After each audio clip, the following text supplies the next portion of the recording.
স্বাগত খেলাযোগে আপনাদের সাথে আছি আমি ফাইম রহমান। রবিবার থেকে হোম অফ ক্রিকেটে শুরু টাইগারদের ফিটনেস ক্যাম্প, আর 5 ফেব্রুয়ারি থেকে 3 দল নিয়ে বিসিবি শুরু করছে অদম্য বাংলাদেশ টি-20 কাপ। সামনে আন্তর্জাতিক কোনো টি-20 ম্যাচ না থাকলেও জাতীয় দলের ম্যানেজার নাফিস ইকবাল মনে করেন ক্রিকেটারদের খেলায় থাকাটা জরুরি। নাইয়ান বিন জসিমের রিপোর্ট। যে কোনো বিশেষ দিনে যে কেউ পরিবারের সঙ্গে ভালো সময় কাটাতে চান, সেই দিক থেকে নাফিস ইকবালকে বলতে হবে এবার অনেকটাই লাকি। নাফিস ভাই, শুভ জন্মদিন।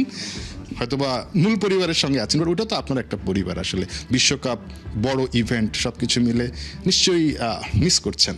100%, মানে ওয়ার্ল্ড কাপ তো ম্যাসিভ একটা ইভেন্ট, এবং যেভাবে টিমটা গ্রুম করেছিল আমাদের টি-20 টিমটা ওভার 1 ইয়ার অরসো, আরও বেশি আগে থেকে, under the leadership of Liton, খুব সুন্দর একটা শেপে ছিল, যেটা পুরো ওয়ার্ল্ড প্রমাণ দেখেছে যে যেভাবে টি-20 একটা টিম হিসাবে গুছিয়ে উঠেছিল। তো একটা ভালো কিছু করার প্রত্যাশা ছিল। বাট সবাই একটা শঙ্কার মধ্যে আছে, আসলেই কি বাংলাদেশ সামনের সময়টা খুব স্মুথলি কাটাতে পারবে? আসলেই কি বাংলাদেশের ইন্টারন্যাশনাল যেই সার্কিটে খেলাটা সেটা খুব স্মুথলি যাবে? নিশ্চয়ই ক্রিকেট বোর্ডে যেই ডিরেক্টর বা প্রেসিডেন্ট যিনি রয়েছেন, তিনি অবশ্যই ভালোভাবেই চিন্তা করেছেন, এবং নিশ্চয়ই ওই কমিউনিকেশনটা রয়েছে যে ফার্দার কোনো ক্রিকেটে যেন কোনো হ্যাম্পার না হয়। কেউ কি এরকম কিছু বলেছে যেটা আপনার খুব খারাপ লেগেছে? ওই বিপিএল এর পর ওইভাবে করে একসাথে আমরা হতে পারি নাই। কালকে আমরা ইনফ্যাক্ট হচ্ছে একটা ফিটনেস টেস্ট আছে, আপনারা জানেন হয়তোবা, একটা ফিটনেস টেস্ট আছে পুরা আপনার কন্ট্রাক্টেড প্লেয়ার বা 3 ফরম্যাটের প্লেয়ারদেরকে নিয়ে। সো কালকে হয়তো অনেক কিছু অনেকে বলতে পারে, বাট হ্যাঁ, আমি এম শিওর যে অ্যাজ আ অ্যাথলিট যদি আপনি চিন্তা করেন, ইট ওয়াজ আ ম্যাসিভ অপরচুনিটি। একটা টি-20 টুর্নামেন্ট করার চিন্তা ভাবনা করা হচ্ছে 3টা দল নিয়ে। আপনার কাছে কি মনে হয় এই সময় একটা টি-20 টুর্নামেন্টের কি খুব বেশি দরকার ছিল? আবার আমরা যখন বিশ্বকাপ খেলতে যাচ্ছি না, বিষয়টা এমন হয়ে যাচ্ছে যে আমি আসলে কক্সবাজার দেখতে চেয়েছি, আমাকে এখন হাতির ঝিল দেখানো হচ্ছে। বিষয়টা অনেকটা এরকম হয়ে যায় কিনা? দেখেন, ক্রিকেটারদের ক্রিকেট খেলতে হবে, এটাই হলো বটম লাইন। সো ওই যে প্রসেসটা আছে ওইটা চলে রাখার জন্য, যেহেতু আমরা ওয়ার্ল্ড কাপ এখন যাচ্ছি না, কোনো না কোনো ক্রিকেট তো ইন্ট্রোডিউস করানো উচিত। সাকিব ফিরে আসবে, সাকিব ফিরে আসছে, বা সাকিব ন্যাশনাল টিমের সঙ্গে আবারও যুক্ত হবেন, এই যে একটা আলোচনা, সাকিবকে আপনি দূর থেকে দেখছেন, ওভারঅল আপনার কাছে কি মনে হয় সাকিবের এই ফেরাটা আসলে ন্যাশনাল টিমের জন্য কতটুকু আসলে ভালো হবে বা খুব বেশি কাজে দেবে আপনার কাছে মনে হচ্ছে? আপনি যে প্রশ্নটা করেছেন সাকিবের ইনক্লুশন ইন এনি ফরম্যাট, আমি মনে করি it's very precious, because he is a gem of a cricketer. যতদূর আমি সাকিবকে চিনি, সে তার সবচেয়ে ইম্পর্টেন্ট জিনিস হলো যে তার mindset is very strong, so he can come and he can gel up. Ashraful বলেছে 1 বছর, আমি মনে করি যে age is just the number. আমি দেখেন মুশফিকুর রহিমকে দেখেন, 100তম ম্যাচ খেলেছে, 100 করেছে। ও যদি ফিট থাকে, ওয়াই 1 ইয়ার, যদি সে আরও কন্টিনিউ করতে পারে, if he wants and if the board or the selector wants, why not move further. Nahiyan bin Jasim, 71, Dhaka. টি-20 বিশ্বকাপ খেলা হচ্ছে না বাংলাদেশে, তা থেকে এই সময়টা ক্রিকেটারদেরই ব্যস্ত রাখছে বিসিবি। দেশের টি-20 ক্রিকেটারদের নিয়ে 5 ফেব্রুয়ারি থেকে মাঠে গড়াচ্ছে অদম্য বাংলাদেশ টি-20 কাপ।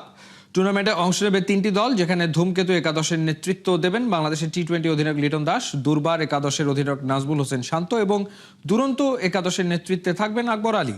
সব দলের সাথেই যুক্ত থাকছে ঘরোয়া ক্রিকেটের তারকা সব কোচ। ধূমকেতু একাদশের প্রধান কোচ হিসেবে দায়িত্ব পালন করবেন মোহাম্মদ সালাউদ্দিন, তার সহকারী হিসেবে থাকছেন মোহাম্মদ আশরাফুল। দুর্বার একাদশের প্রধান কোচ মিজানুর রহমান বাবুল ও সহকারী কোচ তুষার ইমরান।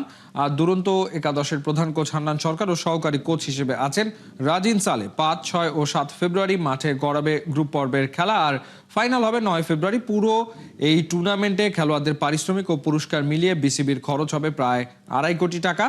টি-20 ফরম্যাটের এই টুর্নামেন্টে প্রতিদিন ম্যাচের আগে হবে সাংস্কৃতিক অনুষ্ঠান। দর্শকরা মাত্র 100 টাকা থেকে 1000 টাকার টিকিট কেটে উপভোগ করতে পারবেন খেলা।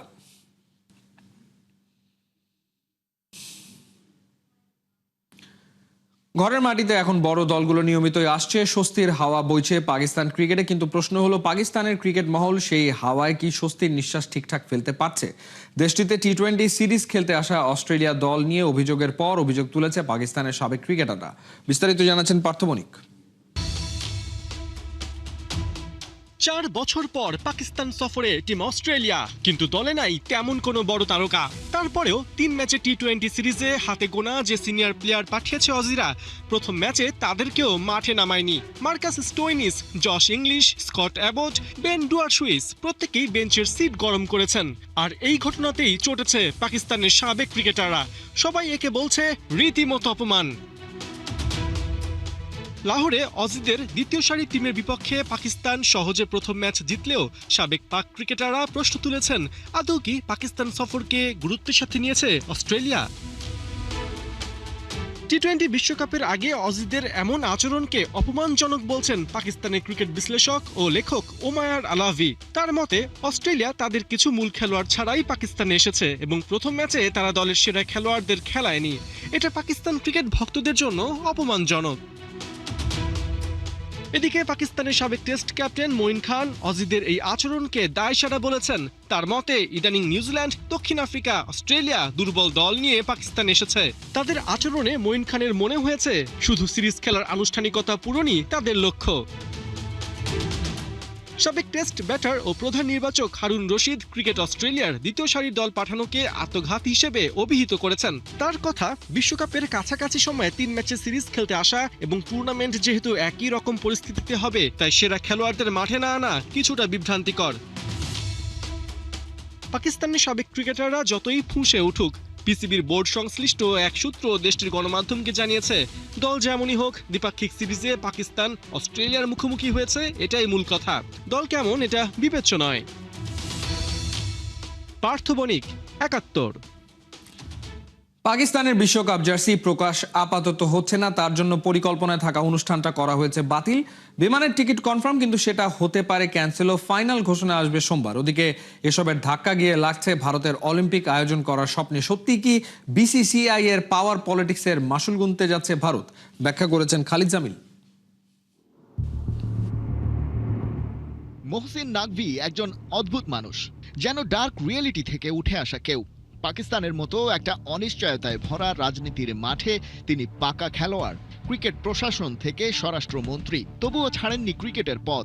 ওখানেই বোর্ড মিটিংয়ে ব্যস্ত ছিলেন মিস্টার চেয়ারম্যান। শুনলেন খবরটা, মুস্তাফিজকে দল থেকে রিলিজ করে দিয়েছে কলকাতা নাইট রাইডার্স, কারণ সে একজন বাংলাদেশি, আর সেটা তারা করেছে ভারতের ক্রিকেট কন্ট্রোল বোর্ডের নির্দেশেই। পিসিবির বাকি বোর্ড মেম্বারদের দিকে তাকিয়ে মোহসিন নাকভি বললেন, আমাদের কিছু একটা করতে হবে, এবার পাকিস্তানকে কিছু একটা করতেই হবে বাংলাদেশের জন্য। বাকিরা মাথা নাড়েন, দ্বিমত করেন, তবে মোহসিন নাকভি রিপিটেড হিমসেলফ, বাংলাদেশের জন্য এবারে সত্যিই কিছু করতে চায় পাকিস্তান। টাইমলাইন ধরে বাকি গল্পটা সবার জানা। বাংলাদেশের বিশ্বকাপ থেকে সরে আসা অথবা সরিয়ে দেয়া, তার আগে থেকেই পাকিস্তানের বয়কট খেলা। দিন শেষে তারিখটা নির্ধারিত হয় 2 ফেব্রুয়ারি 2026 সোমবার। পাকিস্তানের পররাষ্ট্র মন্ত্রণালয় থেকেই আসবে final whistle. Yes or no, Salman আঘার দল লঙ্কাগামী বিমানে উঠছে কি? এই নাটক থেকে চলুন আপনাদের একটু দিল্লি থেকে ঘুরিয়ে আনি। ভারতের স্পোর্টস মিনিস্ট্রি আর অলিম্পিক অ্যাসোসিয়েশন এক হয়েছে। কপালে চিন্তার ভাঁজ।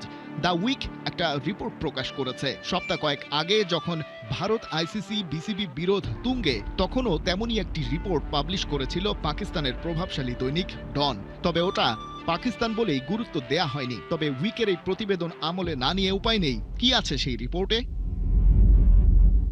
ভারত বিড করতে যাচ্ছে 2036 সামার অলিম্পিক্স আয়োজনের জন্য। যৌথভাবে সামান্য একটা টি-20 বিশ্বকাপ আয়োজন করতে গিয়ে তাদের যেমন লেজে গোবরে অবস্থা, সারা দুনিয়ার অ্যাথলিটদের নিয়ে অলিম্পিক্স কিভাবে করবে তারা? বাংলাদেশ নিরাপত্তা ইস্যু নিয়ে প্রশ্ন তুলে বিশ্বকাপ থেকে সরেই গেছে। সিকিউরিটি কনসার্নের বার্তা তো আছেই, সেই সাথে বাংলাদেশকে বিদায় করে দেওয়া হয়েছে।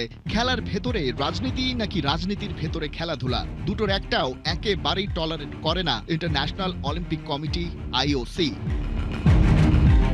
অমন কিছু গালভরা বাণী আইসিসির দেয়ালেও কান পাতলে শোনা যায়, কিন্তু এটা তো জানা কথা আইসিসি ভারতের কথায় যেভাবে খেমটা নাচ দেয়, তেমনটা তো আইওসির কাছ থেকে আশা করা বোকামি।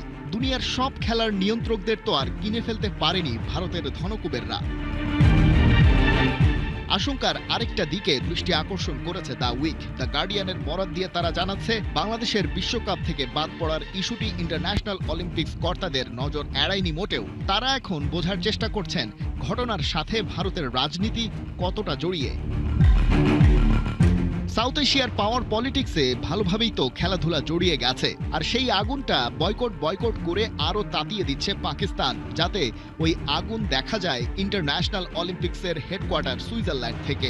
ডার্ক রিয়েলিটির চরিত্র মোহসিন নাকভির রাজনৈতিক খেলার গভীরতা এবার টের পাচ্ছেন ভারতের হর্তাকর্তা বিধাতারা। আইসিসির চেয়ারম্যানের চেয়ারে বসে থাকা ওই যুবক জয় সাজে ভারতের কট্টরপন্থী রাজনীতিবিদ অমিত শাহের ছেলে, সেটাও কারো অজানা নয়।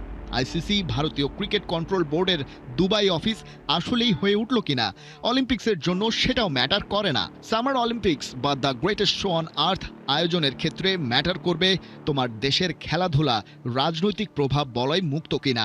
ভারতের ক্ষেত্রে তো দুটো ব্যাপার খিচুড়ি পেকে আছে, আর পাকিস্তানের বয়কট সেই খিচুড়ির ভেতরে দিচ্ছে ডালঘুটা। খালিদ জামিল, ৭১। খোলস বদলালেও দায় সারা আয়োজন থেকে যেন কোনোভাবে বের হতে পারছে না বাফুফে। পেশাদারিত্ব আর দক্ষ লোকের অভাবে বারবার তৈরি হচ্ছে বিতর্ক। সকালে বাফুফেতে ছিল একাডেমি ফুটবল ফেস্টিভ্যাল, যেখানে ফুটে ওঠে বাফুফে ম্যানেজমেন্টের চরম দুর্বলতা। নামে ফুটবল উৎসবে বেজায় চটেছেন অভিভাবকরা। কেন দেশের ফুটবল পিছিয়ে, তার বাস্তব রূপ যেন দেখা মিলল আরও একবার। হাসান সজীবের রিপোর্ট। রাজধানী সহ দেশের নানা প্রান্ত থেকে এসে সপ্তাহের ৩ দিন এই খুদে ফুটবলাররা প্র্যাকটিস করে বাফুফের একাডেমিতে। এই টার্ফ থেকেই ওরা স্বপ্ন বুনছে ভবিষ্যতের হামজা চৌধুরী কিংবা জামাল ভুঁইয়া হবার। অন্যান্য দিনের চাইতে শনিবার দিনটা একটু বেশি স্পেশাল ছিল এই ফুটবলারদের জন্য, কেননা এটা যে আর সাধারণ কোনো প্র্যাকটিস ডে নয়, বাফুফের একাডেমি ফুটবল ফেস্টিভ্যাল। অধীর অপেক্ষায় তাকিয়ে চোখগুলো। হয়তো স্বপ্নের তারকা মেসি, নেইমার কিংবা রোনালদোকে না পেলেও দেখা মিলবে লাল সবুজের কোনো তারকা ফুটবলারের, যাকে কাছে পেয়ে গোটা দিন কাটবে ফুটবল আমেজে। নতুন কোনো উদ্দীপনা নিয়ে বাড়ি ফিরবে ওরা, আশা ছিল এমনই, কিন্তু তার কিছুই মেলেনি। আয়োজন নিয়ে বেজায় চটেছেন অভিভাবকেরা। আমরা গার্ডিয়ান যারা আছি, সকালে এখানে প্রবেশ করার পরেই আমাদের মনের মধ্যে খুব আঘাত এসেছে যে আসলে এটা একটা সাজসজ্জা আরো বাড়ানো দরকার ছিল। এর আগে একবার ফেস্টিভ হয়েছিল, তো ওইটা মোটামুটি ছিল, কিন্তু আজকে যে একটা স্টেজ করেছে, স্টেজটা গ্রামে যে মিলাদ হলেও এর চেয়ে আরো ভালো মিলাদ হবে। যে স্টেজের দিকে তাকাইলে মনে হয় না যে বাফুফে একটা এত বড় সংগঠন, আর এটার প্রেসিডেন্ট হচ্ছে তাবিত আওয়াল সাহেব। এই একটা জরাজীর্ণ আয়োজন, এটা নিঃসন্দেহে আমরা ব্যথিত। বসার জন্য যে অ্যারেঞ্জমেন্ট, নেক্সট কোনো ফেস্টিভ্যাল হলে অবশ্যই যেন এই বিষয়টা খেয়াল করা যায়। দেশের ফুটবলের আগা যেমন ঠিক তেমনি গোড়াও। দুর্বল ম্যানেজমেন্টই কাল হয়ে দাঁড়াচ্ছে বাফুফের জন্য। যদিও এই ধরনের আয়োজনকে ছোট বলে ম্যানেজমেন্টের দুর্বলতা ঢাকার চেষ্টার কমতি নাই। এখানে একটা সাবানের ব্যবস্থাও রাখা হয়নি। তো যদি এরকমই হয় তাহলে আমরা চাঁদাও দিলাম যে ঠিক আছে, বাফুফে যদি এতই দরিদ্র হয় যে একটা সাবান তারা রাখতে পারবে না। বাচ্চাদের যেভাবে একটু টিফিনের ব্যবস্থা, এই অনলি একটি করে কলা, এটা সত্যি আমরা মর্মাহত। সকালে 8টা থেকে আসছে, বাচ্চাদেরকে একটা মাত্র কলা দিছে। প্রথমত হচ্ছে হজবরল, যেমন ছোটদের বড়দের খেলাগুলো আরেকটু আলাদা করতে পারতো। উৎসব বলতে আমরা যেটা বুঝি হয়তো ওই পরিমাপের নয়, তবে এখানে যারা সারা বছর তারা বাচ্চাগুলো খেলাধুলা করছে, ফুটবল শিখছে, ফুটবলের প্রতি আগ্রহ দেখাচ্ছে, আপনারা বলতে পারেন তাদেরকে আরো উৎসাহিত করার জন্য আমাদের এই প্রচেষ্টা। তবে এসবে অবশ্য মন নাই খুদে ফুটবলারদের। ভবিষ্যতের মেসি, রোনালদো হওয়ার দৌড়ে ওরা, তাই তো সামান্য চাওয়া পাওয়া। 2018 সালে যখন বিশ্বকাপ হয়েছে, আমার আব্বু একটা বল কিনে দিয়েছিল বিশ্বকাপের, তো ওই বল নিয়ে আমি শুয়ে থাকতাম রাত্রেবেলাও। ফুটবলের প্রিয় খেলোয়াড় নেইমার জুনিয়র, তার কাছ থেকে অনুপ্রাণিত হয়ে ফুটবলে পছন্দ, তার মতো একজন ভবিষ্যতে খেলোয়াড় হয়ে বাংলা জাতীয় টিমে খেলতে চাই। আই গেস বাংলাদেশে একটা বড় প্রবলেম হলো পিচ। লাইক আমাদের তো পিচ আছে, বাট আমাদের এলাকায় ট্রেনিং করার মতো পিচ নাই। হাসান সজীব, ৭১। নতুন বছরে প্রথম জয়ের খোঁজে Messi and co. South America সফরে ইন্টার মায়ামির এবারের মিশন কলম্বিয়া জয়। অ্যাওয়ে ম্যাচে মেসিদের প্রতিপক্ষ আতলেতিকো ন্যাজিওনাল। খেলা শুরু বাংলাদেশ সময় রবিবার ভোর 4টায়। কোহিনুর কণা রিপোর্ট। ইন্টার মায়ামির preseason travelling show. South America সফরে নতুন বছরটা শুরু ব্যর্থতার ট্যাগলাইনে। হার তো হার, পেরুভিয়ান ক্লাবটার কাছে খেই হারা মেসি অ্যান্ড কোং। চেনা তল্লাটে অচেনা লিওনেল মেসি। পেরুর ক্ষত ভুলে এবারের গন্তব্য কলম্বিয়া, প্রতিপক্ষ ম্যাডেলিন শহরের জায়ান্ট ক্লাব আতলেতিকো ন্যাশনাল। খেলা শুরু বাংলাদেশ সময় রবিবার ভোর 4টায়। নতুন এক অভিজ্ঞতার সামনে দাঁড়িয়ে লিওনেল মেসি। কোন ক্লাব জার্সিতে প্রথমবার কলম্বিয়ার মাটিতে খেলতে যাচ্ছেন অ্যালাম 10। নতুন বছরের প্রথম ম্যাচে মেসি ছিলেন তার ছায়া হয়ে। 63 মিনিট খেলে শট নিয়েছেন মোটে 3টা। তবে এই মেসির উপর ভর করেই তো মায়ামি জিতেছিল তাদের ক্লাব ইতিহাসের প্রথম MLS কাপটা। 9 সিজন, একই সাথে বিশ্বকাপের বছরে নিজেকে ঝালিয়ে নেওয়ার আরও একটা সুযোগ আর্জেন্টাইন সুপারস্টারের কাছে। ইন্টার মায়ামির মূল শক্তি এই লিওনেল মেসি, সাথে থাকছে মাঝ মাঠের নিয়ন্ত্রণ, দ্রুত ট্রানজিশন, সুযোগ পেলে কাউন্টার অ্যাটাক। এই কৌশলে প্রতিপক্ষকে বধ করার কৌশল আসবে মেন ইন পিঙ্করা। মার্সেলোনার সম্ভাব্য 4-4-2 ফরমেশনে মেসির সাথে সুয়ারেজ, ডিপল আর সেগোভিয়া। এদিকে জয় দিয়ে বছর শুরু করেছে কলম্বিয়ান ক্লাবটা। মায়ামির বিপক্ষে হোম ম্যাচে ন্যাশনাল ঢের আত্মবিশ্বাসী, সমর্থকদের গর্জন প্রতিপক্ষের কাছে হয়ে ওঠে নরকের চিৎকার। ন্যাশনালের ফিজিক্যাল আর ইন্টেন্স ফুটবল টুটি চেপে ধরবে আমেরিকান সকারের। কোহিনুর কণা, 71। এ ছিল এই মুহূর্তের খেলাযোগে সরাসরি সংবাদ অনুষ্ঠান। দেখতে চোখ রাখুন 71-এর ফেসবুক পেজ এবং সাবস্ক্রাইব করুন 71-এর ইউটিউব চ্যানেল। 71-এর সাথেই থাকুন।